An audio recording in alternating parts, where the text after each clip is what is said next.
The Last Leaf by O. Henry. In a little district west of Washington Square, the streets have run crazy and broken themselves into small strips called places. These places make strange angles and curves. One street crosses itself a time or two. An artist once discovered a valuable possibility in this street. Suppose a collector with a bill for paints, paper, and canvas should, in traversing this route, suddenly meet himself coming back without a cent having been paid on account. So to quaint old Greenwich Village the art people soon came prowling, hunting for north windows and 18th century gables and Dutch attics and low rents. Then they imported some pewter mugs and a chafing dish or two from 6th Avenue and became a colony. At the top of a squatty 3-story brick, Sue and Johnsy had their studio. Johnsy was familiar for Joanna. One was from Maine, the other from California. They had met at the double dote of an 8th Street Delmonico's and found their tastes in art, chicory salad, and bishop sleeves so congenial that their joint studio resulted. That was in May. In November, a cold, unseen stranger, whom the doctors call pneumonia, stalked about the colony, touching one here and there with his icy fingers. Over on the east side, this ravager strode boldly, smiting his victims by scores, but his feet trod slowly through the maze of narrow and moss-grown places. Mr. Pneumonia was not what you would call a chivalric old gentleman. A mite of a little woman with blood thinned by California zephyrs was hardly fair game for the red-fisted, short-breathed old duffer. But Johnsy he smote, and she lay scarcely moving on her painted iron bedstead, looking through the small Dutch window panes at the blank side of the next brick house. One morning the busy doctor invited Sue into the hallway with a shaggy gray eyebrow. "She has one chance in, let us say 10, he said, as he shook down the mercury in his clinical thermometer, "and that chance is for her to want to live. This way people have of lining upon the side of the undertaker makes the entire pharmacopoeia look silly. Your little lady has made up her mind that she's not going to get well. Has she anything on her mind?" She wanted to paint the Bay of Naples some day," said Sue. "Paint? Bosh, has she anything on her mind worth thinking twice? A man, for instance." "A man," said Sue, with a Jew's harp twang in her voice, "is a man worth... But no, doctor, there's nothing of the kind." "Well, it is the weakness, then," said the doctor. "I will do all that science, so far as it may filter through my efforts, can accomplish. But whenever my patient begins to count the carriages in her funeral procession, I subtract 50% from the curative power of medicines. If you will get her to ask one question about the new winter styles and cloak sleeves, I will promise you a 1 in 5 chance for her instead of 1 in 10. After the doctor had gone, Sue went into the workroom and cried a Japanese napkin to a pulp. Then she swaggered into Johnsy's room with her drawing-board, whistling ragtime. Johnsy lay scarcely making a ripple under the bedclothes with her face toward the window. Sue stopped whistling, thinking she was asleep. She arranged her board and began a pen-and-ink drawing to illustrate a magazine story. Young artists must pave their way to art by drawing pictures for magazine stories that young authors write to pave their way to literature. As Sue was sketching a pair of elegant horseshoe riding trousers and a monocle of the figure of the hero, an Idaho cowboy, she heard a low sound several times repeated. She went quickly to the bedside.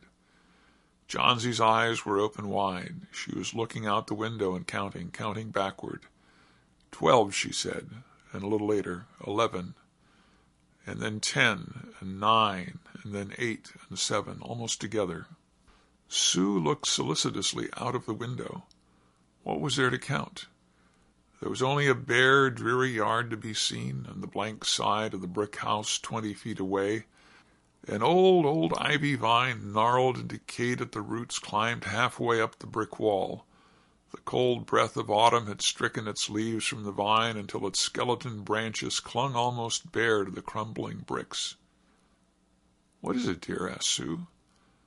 "6," said Johnsy in almost a whisper. "They're falling faster now. 3 days ago there were almost 100. It made my head ache to count them.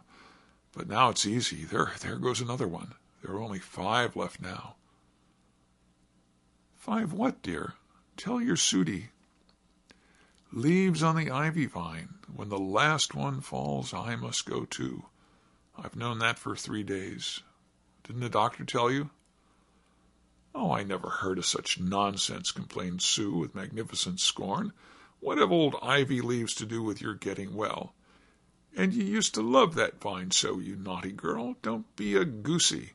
Why, the doctor told me this morning that your chances for getting well real soon were, let's see exactly what he said. He said the chances were 10 to 1. Why, that's almost as good a chance as we have in New York when we ride on the streetcars or walk past a new building.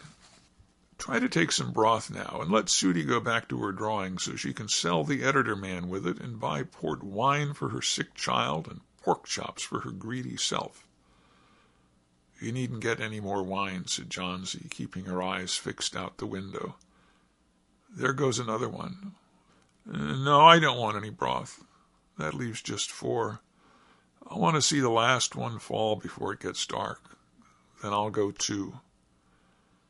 "Johnsy, dear," said Sue, bending over her, "will you promise me to keep your eyes closed and not look out the window until I am done working? I must hand those drawings in by tomorrow. I need the light, or I would draw the shade down." "Couldn't you draw in the other room?" asked Johnsy coldly. "I'd rather be here by you," said Sue. "Besides, I don't want you to keep looking at those silly ivy leaves." "Tell me as soon as you finish," said Johnsy, closing her eyes and lying white and still as a fallen statue. "Because I want to see the last one fall. I'm tired of waiting. I'm tired of thinking. I want to turn loose my hold on everything and go sailing down, down, just like one of those poor, tired leaves." "Try to sleep," said Sue. "I must call Berman up to be my model for the old hermit miner. I'll not be gone a minute. Don't try to move till I come back." Old Berman was a painter who lived on the ground floor beneath them. He was past 60 and had a Michelangelo's Moses beard curling down from the head of a satyr along with the body of an imp. Berman was a failure in art. 40 years he had wielded the brush without getting near enough to touch the hem of his mistress's robe. He had been always about to paint a masterpiece, but he had never yet begun it. For several years he had painted nothing except now and then a daub in the line of commerce or advertising. He earned a little by serving as a model to those young artists in the colony who could not pay the price of a professional. He drank gin to excess and still talked of his coming masterpiece.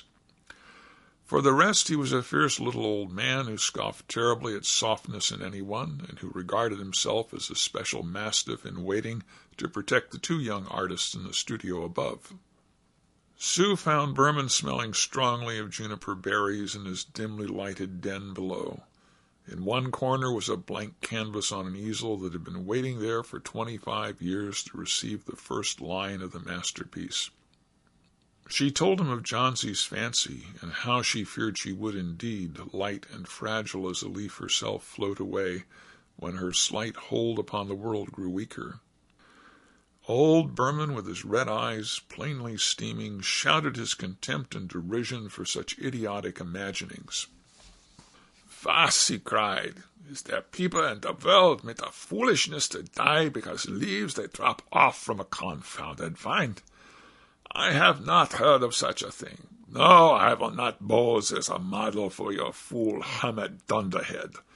Why do you allow that silly pussiness to come in the brain of her? Ach, the poor little Miss Yonsey." "She's very ill and weak," said Sue, "and the fever has left her mind morbid and full of strange fantasies." "Very well, Mr. Berman, if you do not care to pose for me, you needn't. But I think you are a horrid old flibbity-gibbet." "You are just like a woman," yelled Berman. "Who said I will not pose? Go on, I commit you. For half an hour I've been trying to say that I'm ready to pose. God, this is not any place in which one so good as Miss Johnsy shall lie sick. Some day I will paint a masterpiece, and we will all go away. Good? Yes. Johnsy was sleeping when they went upstairs. Sue pulled the shade down to the window-sill and motioned Berman into the other room. In there they peered out the window fearfully at the ivy vine. Then they looked at each other for a moment without speaking. A persistent cold rain was falling, mingled with snow. Berman in his old blue shirt took his seat as the hermit miner on an upturned kettle for a rock. When Sue awoke from an hour's sleep the next morning, she found Johnsy with dull, wide-open eyes staring at the drawn green shade. "Pull it up. I want to see," she ordered in a whisper. Wearily Sue obeyed. But lo! After the beating rain and the fierce gusts of wind that had endured through the livelong night, there yet stood out against the brick wall one ivy leaf. It was the last one on the vine. Still dark green near its stem, with its serrated edges tinted with the yellow of dissolution and decay, it hung bravely from the branch some 20 feet above the ground. "It is the last one," said Johnsy. "I thought it would surely fall during the night. I heard the wind. It will fall today, and I shall die at the same time." "Dear, dear," said Sue, leaning her worn face down to the pillow. "Think of me if you won't think of yourself. What would I do?" But Johnsy did not answer. The lonesomest thing in all the world is the soul when it's making ready to go on its mysterious far journey. The fancy seemed to possess her more strongly as one by one the ties that bound her to friendship and to earth were loosed. The day wore away, and even through the twilight they could see the lone ivy leaf clinging to its stem against the wall. And then with the coming of the night the north wind was again loosed, while the rain still beat against the windows and pattered down from the low Dutch eaves. When it was light enough, Johnsy the merciless commanded that the shade be raised. The ivy leaf was still there. Johnsy lay for a long time looking at it, and then she called to Sue, who was stirring her chicken broth over the gas stove. "I've been a bad girl, Sudie," said Johnsy. "Something has made that last leaf stay there to show me how wicked I was. It's a sin to want to die. You may bring me a little broth now, and some milk with a little port in it, and no, bring me a hand mirror first, and then pack some pillows about me. I'll sit up and watch you cook."